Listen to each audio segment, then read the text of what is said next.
Hello friends, welcome to Praveen study point. दोस्तों, आज की इस वीडियो में हम पढ़ने वाले हैं एनसीईआरटी हिस्ट्री क्लास 6 का चैप्टर नंबर 7, जिसका नाम है अशोक, एक अनोखा सम्राट जिसने युद्ध का त्याग किया। दोस्तों, आज की इस वीडियो में हम पूरे के पूरे चैप्टर को रीड करेंगे और साथ में इसके जो हार्ड वर्ड्स होंगे उसको भी समझते हुए चलेंगे, और इसके साथ साथ जो पैराग्राफ का पूरा अर्थ निकल करके आएगा उसको भी समझने का प्रयास करेंगे। दोस्तों, आज हम पूरे के पूरे चैप्टर को कंप्लीट पढ़ने वाले हैं। तो दोस्तों, सबसे पहले तो आप हमारे चैनल को सब्सक्राइब कर लीजिए, साथ में बेल आइकन जो है उसको भी प्रेस कर लीजिए ताकि इसी तरह के वीडियो के लेटेस्ट अपडेट आपको सबसे पहले मिलते रहे। तो दोस्तों, वीडियो को शुरू करने से पहले हम सबसे पहले जान लेते हैं कि ये जो चैप्टर है वो किस समय का है। तो हम चलते हैं हिस्ट्री की टाइमलाइन पे, ठीक है। तो ये है दोस्तों आपका हिस्ट्री का टाइमलाइन, जिसमें हमने सबसे पहले पढ़ा था पाषाण काल, और उसके बाद हम यहाँ पे देख सकते हैं 2500 बीसी, जिसमें हम पढ़े थे हड़प्पा सभ्यता। उसके बाद हम यहाँ आ जाते हैं 1500 बीसी, इसमें हम पढ़े थे वैदिक काल, ठीक है। उसके बाद हम आ जाते हैं 500 बीसी, ठीक है, इसको हम 6th सेंचुरी बीसी भी कहते हैं, जिसमें हम पढ़े थे महात्मा बुद्ध, महावीर, और नए नए महाजनपद का उदय हो रहा था, मगध महाजनपद, वज्जी गणराज्य, इन सब के बारे में पढ़े थे, जो कि मजबूत हो जाते हैं और बाद में एक शक्तिशाली साम्राज्य के रूप में उभरते हैं। और जब इतने बड़े शक्तिशाली साम्राज्य के रूप में डेवलप होंगे तो उनका कोई ना कोई राजा होगा। तो उसी समय, इसके कुछ समय बाद, अशोक नाम का एक महान सम्राट का जन्म होता है, जो कि इस समय में इन साम्राज्य पे शासन कर रहा था, ठीक है ना। तो फिर इसी के बारे में यहाँ आप देख सकते हैं 269 BC king Ashoka who ruled by the Buddhist principles takes the throne, ठीक है। तो यहाँ 269 बीसी दिया हुआ है, तो हम देखेंगे कि हमारे बुक में क्या दिया हुआ है, ठीक है। तो लगभग इसी टाइम पीरियड में अशोक जो है इन बड़े बड़े साम्राज्यों पर शासन कर रहा था, ठीक है। तो चलिए हम इस चैप्टर को अब पढ़ते हैं कि हमने जान लिया कि ये जो चैप्टर है वो किस टाइम पीरियड का है, इसमें जो जानकारी दी जाएगी वो किस टाइम पीरियड की दी जाएगी, ठीक है। तो हम इस चैप्टर को बेहतर तरीके से समझ पाएंगे। तो चलिए हम देखते हैं कि इस चैप्टर में दिया क्या गया है। अब सबसे पहले आपको ये बॉक्स दिया गया है जिसमें टॉपिक है रोशन के रुपए, ठीक है। इसमें लिखा गया है, जन्मदिन पर रोशन को दादाजी से कड़क नोट मिले। उसने उन्हें अपने हाथों में दबा कर रखा था। उसे एक नया सीडी खरीदने का बहुत मन था, लेकिन साथ ही वह बिल्कुल नए कड़क कड़क नोट को देखना और छूकर महसूस करना चाहती थी, ठीक है। तभी उसने पाया कि सभी नोटों में दाहिनी तरफ गांधी जी का मुस्कुराता चेहरा बना हुआ था और बाईं तरफ छोटे छोटे शेर चित्रित थे। उसने सोचा, आखिर यहाँ पे शेर क्यों बने हैं, ठीक है। तो इस तरह का सीन है कि यहाँ पे ये जो लड़की है वो उन नोट नोट को देख करके सोचती है कि इधर जो है महात्मा गांधी का पिक्चर क्यों लगाया गया है और लेफ्ट साइड में ये शेर क्यों लगाए गए हैं, ठीक है। तो हमें इन सब का भी आंसर मिलेगा इस चैप्टर में। तो हम आगे पढ़ते हैं। नेक्स्ट टॉपिक है एक बहुत बड़ा साम्राज्य, ठीक है, एक बहुत बड़ा राज्य जिसको हम एक साम्राज्य कह सकते हैं, ठीक है। तो चलिए देखते हैं कि ये है क्या। तो यहाँ है दोस्तों, हम जिन शेरों के चित्र रुपयों पैसों पर देखते हैं उनका एक लंबा इतिहास है, ठीक है। हम जिन शेरों के चित्र रुपयों या फिर पैसों में देखते हैं उनका एक लंबा इतिहास है। चलिए जानते हैं कि वो क्या है। उन्हें पत्थरों को काट कर बनाया गया और फिर उन्हें सारनाथ में एक विशाल स्तंभ पर स्थापित किया गया था। इस विषय में तुमने अध्याय 6 में पढ़ा था। सारनाथ के बारे में हमने पढ़ा था दोस्तों। महात्मा बुद्ध जो है वो सारनाथ में सबसे प्रथम उपदेश देते हैं अपना, ज्ञान प्राप्ति के बाद, ठीक है। तो यहीं पर यही जो सारनाथ है वहीं पे इस स्तंभ को बनाया गया था पत्थरों को काट कर, ठीक है। इतिहास के महानतम राजाओं में से एक अशोक के निर्देश पर इसके जैसे कई स्तंभों और पत्थरों पर अभिलेख उत्कीर्ण किए गए, ठीक है। तो इतिहास का जो महान राजा था अशोक, उसके निर्देश पर इस तरह के कई अभिलेख और भी लिखे गए। अभिलेख किसको बोलते हैं? तो एक कठोर सतह पे जो निर्देश लिखे जाते हैं उसको अभिलेख कहा जाता है, ठीक है।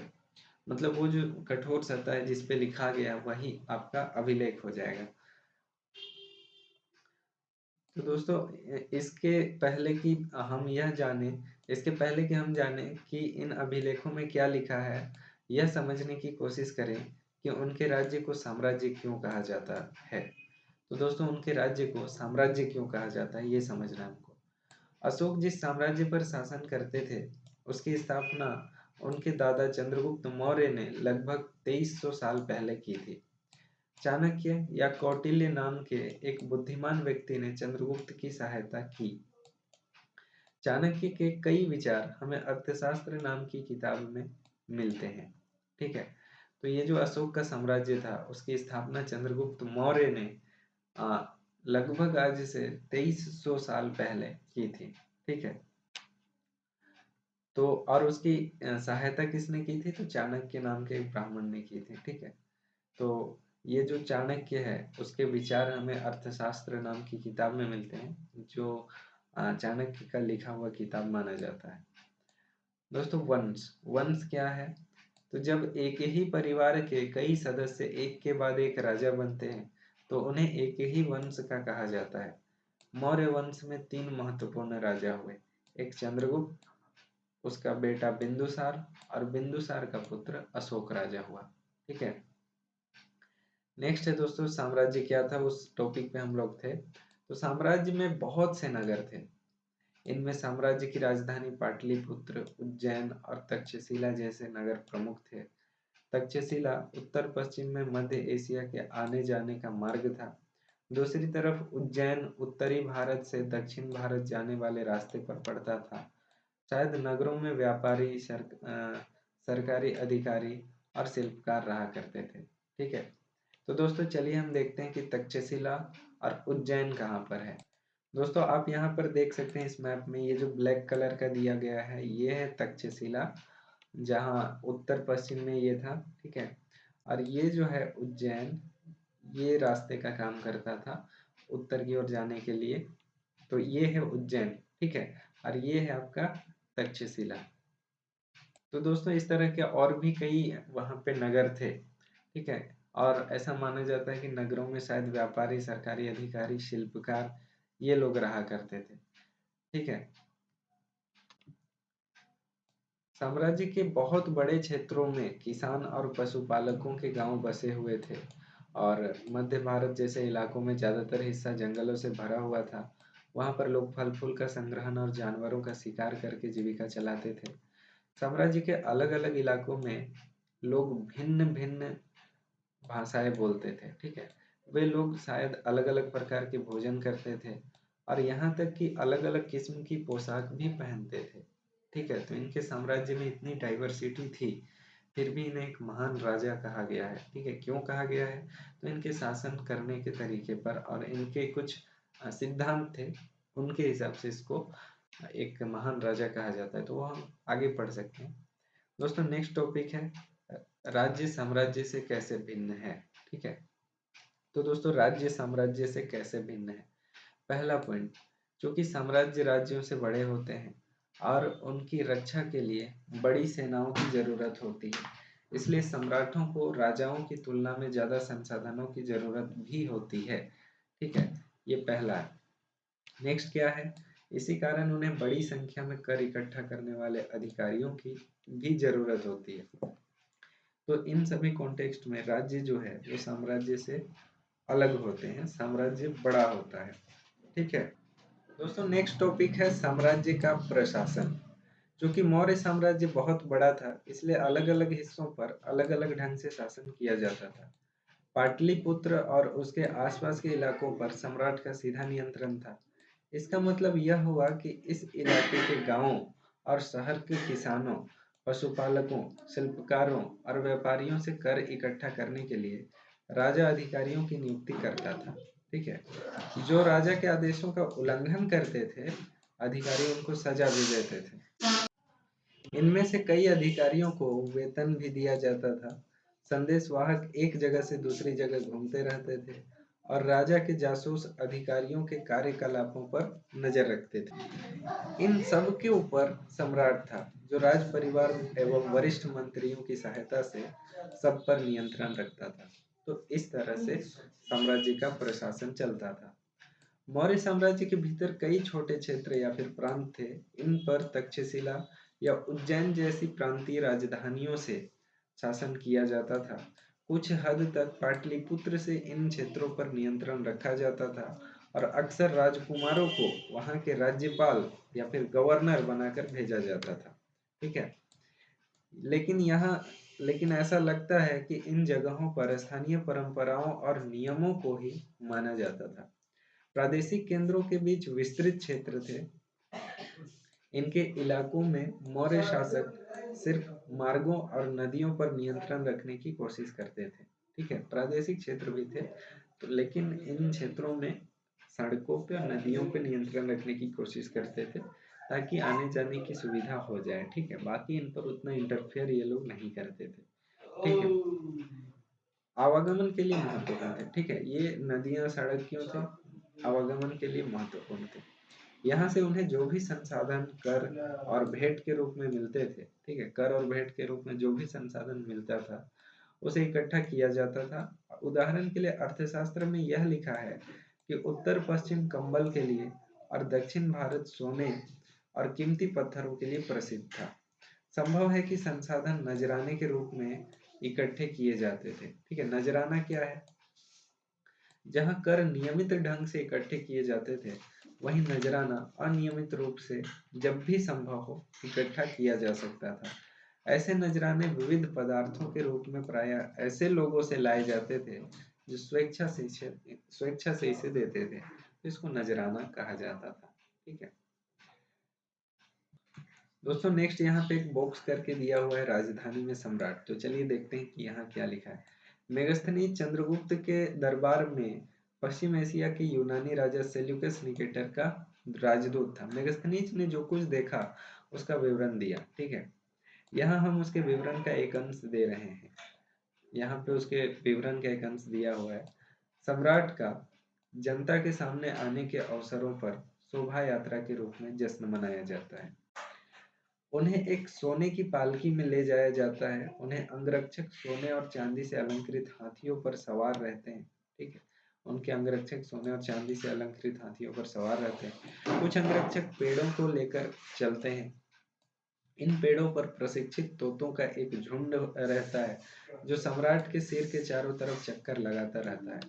राजा सामान्यतः हथियारबंद महिलाओं से घिरे हुए रहते हैं। वे हमेशा इस बात से डरे रहते हैं कि कहीं कोई उनकी हत्या करने की कोशिश न करे। उनके खाना खाने के पहले खास नौकर उस खाने को चखते हैं। वे लगातार 2 रात एक ही कमरे में नहीं सोते। तो इस तरह की सुरक्षा व्यवस्था भी करनी पड़ती थी राजाओं को। ठीक है, नेक्स्ट है यहाँ पे पाटलिपुत्र और पटना। ठीक है, आधुनिक पटना जो है उसको पहले पाटलिपुत्र कहा जाता था। तो उसके बारे में क्या लिखते हैं मेगस्थनीज, वो हम जानते हैं। यहाँ लिखा है, यह एक विशाल और खूबसूरत नगर है। यह एक विशाल प्राचीर से घिरा है जिसमें 570 बुर्ज और 64 द्वार हैं। 570 बुर्ज और 64 द्वार हैं दोस्तों। 2 और 3 मंजिल वाले घर लकड़ी और कच्ची ईंटों से बने हैं। ठीक है, लकड़ी और कच्ची ईंटों से बने हैं 2 और 3 मंजिल वाला घर। राजा का महल भी काठ से बना है जिसे पत्थर की नक्काशी से अलंकृत किया गया है।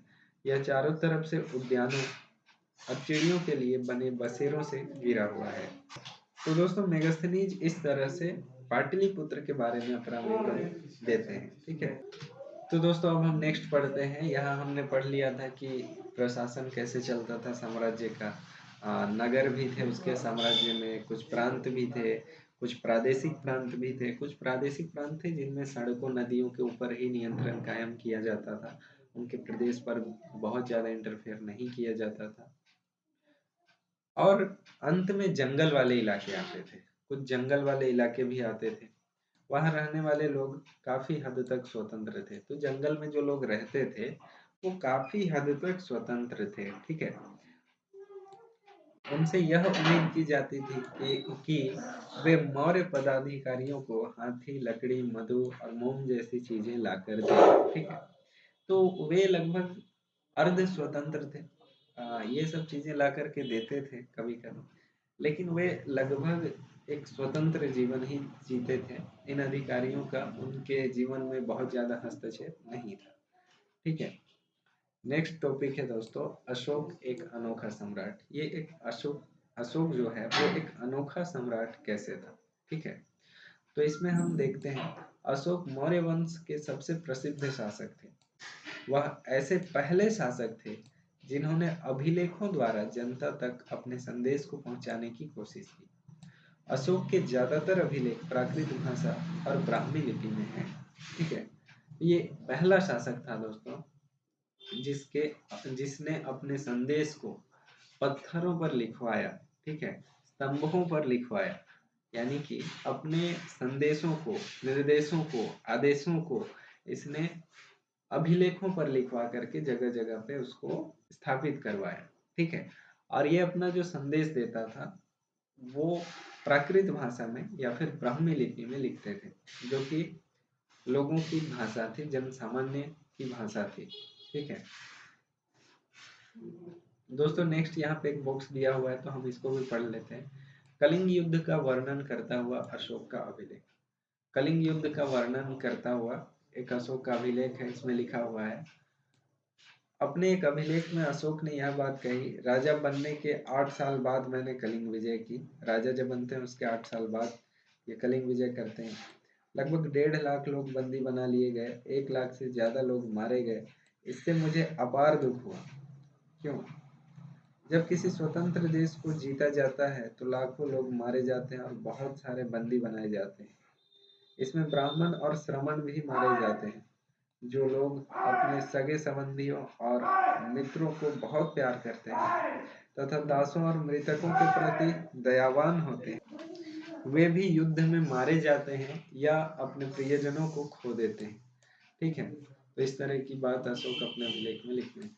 इसलिए मुझे पश्चाताप हो रहा है, अब मैंने धर्म पालन करने और दूसरों को इसकी शिक्षा देने का निश्चय किया है। मैं मानता हूँ कि धर्म के माध्यम से लोगों का दिल जीतना बलपूर्वक विजय पाने से अच्छा है। मैं यह अभिलेख भविष्य के लिए एक संदेश के रूप में इसलिए उत्कीर्ण करवा रहा हूँ ताकि मेरे बेटे और पोते भी युद्ध न करें। ठीक है। इसके बदले उन्हें यह सोचना चाहिए कि धर्म को कैसे बढ़ाया जाए। ठीक है। अशोक का कलिंग युद्ध। दोस्तों नेक्स्ट टॉपिक है अशोक का कलिंग युद्ध। कलिंग तटवर्ती उड़ीसा का प्राचीन नाम है। दोस्तों कलिंग जो है वो उड़ीसा एक राज्य है अभी, और उसके तटीय प्रदेश का प्राचीन नाम कलिंग है। ठीक है। अशोक ने कलिंग को जीतने के लिए एक युद्ध लड़ा, लेकिन युद्ध जनित हिंसा और खून खराबा देखकर उन्हें युद्ध से वितृष्णा हो गई। उन्होंने निर्णय लिया कि वे भविष्य में कभी युद्ध नहीं करेंगे। दोस्तों वो कलिंग युद्ध तो किया, लेकिन वहां इतना खून खराबा हुआ कि उसको इससे वितृष्णा हो गया, मतलब उसका हृदय परिवर्तन हो गया इस दुख को देख करके, इस हिंसा को देख करके। ठीक है। और उसने एक निश्चय किया, उसने एक निर्णय लिया कि वो दोबारा भविष्य में कभी भी युद्ध नहीं करेगा, और उसने उसके बाद धम्म का रास्ता अपनाया। ठीक है। तो ये धम्म का रास्ता क्या है वो हम जानेंगे कि अशोक का जो धम्म है वो क्या है। इसी धम्म के वजह से अशोक जो है वो और भी बहुत ज्यादा प्रसिद्ध हुआ। ठीक है। तो हम अभी जानेंगे कि ये जो अशोक का धम्म था वो है क्या। ठीक है। क्या था? अशोक के धम्म में किसी देवता की पूजा अथवा किसी कर्मकांड की आवश्यकता नहीं थी। उन्हें लगता था कि जैसे पिता अपने बच्चों को अच्छे व्यवहार की शिक्षा देते हैं, वैसे ही यह उनका कर्तव्य था कि अपनी प्रजा को निर्देश दें। वे बुद्ध के उपदेशों से भी प्रेरित हुए थे। तो दोस्तों जैसे एक पिता अपने बच्चों को शिक्षा देता है, तो वे जो राजा थे अशोक, वे ये मानते थे कि वे भी अपने प्रजा को संदेश दें, निर्देश दें। ठीक है। और वे महात्मा बुद्ध जो थे उनके समकालीन थे, उनके उपदेशों से भी प्रभावित थे। ठीक है। ऐसी कई समस्याएं थी जिनके लिए उसमें उनमें संवेदना थी। उनके साम्राज्य में अलग अलग धर्मों को मानने वाले लोग भी थे, और इससे कई बार टकराव पैदा हो जाता था। जानवरों की बलि चढ़ाई जाती थी, दासों और नौकरों के साथ क्रूर व्यवहार किया जाता था। इनके अलावा परिवार में व पड़ोसियों के बीच भी झगड़े होते रहते थे। अशोक ने यह महसूस किया कि इन समस्याओं का निदान उनका कर्तव्य है। उनके साम्राज्य में जो इस तरह की समस्या थी उसका निदान करना आवश्यक है, ऐसा लगा अशोक को। ठीक है, आवश्यक है और उनका कर्तव्य है, ऐसा उनको महसूस हुआ। ठीक है, इसलिए उन्होंने धम्म महामात नाम के अधिकारी की नियुक्ति की, जो जगह जगह जाकर धम्म की शिक्षा देते थे। तो उन्होंने एक अधिकारी वर्ग की नियुक्ति की जिसका नाम था धम्म महामात। ठीक है, तो धम्म महामात जो अधिकारी है उसकी नियुक्ति की। नियुक्ति करने के बाद क्या हुआ, इसके अतिरिक्त अशोक ने अपने संदेश कई स्थानों पर शिलाओं और स्तंभों पर खुदवा दिए। ठीक है, मतलब लिखवा दिए। अधिकारियों को यह निर्देश दिया गया कि वे राजा के संदेश को उन लोगों को भी पढ़कर सुनाएं जो नहीं पढ़ सकते थे। अशोक ने धम्म के विचारों को प्रसारित करने के लिए सीरिया, मिस्र, ग्रीस तथा श्रीलंका में भी अपने दूत भेजे। ठीक है, उन्होंने सड़कें बनवाई, कुएं खुदवाए और विश्राम गृह बनवाए। इसके अतिरिक्त उन्होंने मनुष्य व जानवरों की चिकित्सा की व्यवस्था भी की। ठीक है, तो इस तरह की चीजें अशोक ने की। ठीक है, इसीलिए अशोक इतना फेमस राजा बन जाता है। ठीक है दोस्तों, यहाँ पे एक और बॉक्स दिया हुआ है, इसमें क्या लिखा हुआ है वो हम देखते हैं। लोग विभिन्न अवसर, यहाँ टॉपिक है अपनी प्रजा के लिए अशोक का संदेश। क्या संदेश था प्रजा के लिए? ठीक है, तो इस अभिलेख में लिखा था कि लोग विभिन्न अवसरों पर अनुष्ठान करते हैं। उदाहरण के लिए जब वे बीमार होते हैं, जब उनके बच्चों का विवाह होता है, बच्चों के जन्म पर, और जब यात्रा शुरू करते हैं, तब वे तरह तरह के अनुष्ठान करते हैं। ये कर्मकांड किसी काम के नहीं है। वो कहता है कि ये जो कर्मकांड है वो किसी काम के नहीं है। इसके बदले यदि लोग दूसरी रीतियों को माने तो वह ज्यादा फलदायी होंगी। ये अन्य प्रकार की रीतियां हैं। ये हैं अपने दासों और नौकरों के साथ अच्छा व्यवहार करना, बड़ों का आदर करना, सभी जीवों पर दया करना, ब्राह्मणों तथा श्रमणों को दान देना। दोस्तों, ब्राह्मण तो आप समझ ही रहे हैं, जो हिंदू पुरोहित होते थे उनको ब्राह्मण कहा जाता था। लेकिन श्रमण जो थे, इस समय में जब अशोक का टाइम पीरियड चल रहा था, 6th सेंचुरी BC चल रहा था, उस समय वैदिक कर्मकांडों के विरुद्ध 62 इस तरह के संप्रदायों का जन्म हो रहा था, उदय हो रहा था, जो एक अपनी एक खोजवादी प्रवृत्ति से प्रेरित थे और एक अलग संप्रदाय का निर्माण हो रहा था, जिसमें बौद्ध धर्म, जैन धर्म, आजीवक धर्म, ये लोग जो थे वो प्रमुख थे। ठीक है, तो इनमें जो महात्मा होते थे, इनमें जो संत होते थे, उनको हम श्रमण कह सकते हैं। ठीक है, ये ब्रह्मचारी होते थे और इनके हर धर्म के अपने अपने नियम थे। जैसे बौद्ध धर्म, जैन धर्म देखे तो अपने अपने नियम कानून थे जिनके अनुसार ये रहते थे। ठीक है, तो इन्हीं को श्रमण कहा जा रहा है। ठीक है, तो फिर इन्हीं के बारे में यहाँ पे बात की जा रही है। अपने धर्म की प्रशंसा या दूसरों के धर्म की निंदा करना, दोनों ही बातें गलत है। हर किसी को दूसरे धर्म का आदर करना चाहिए।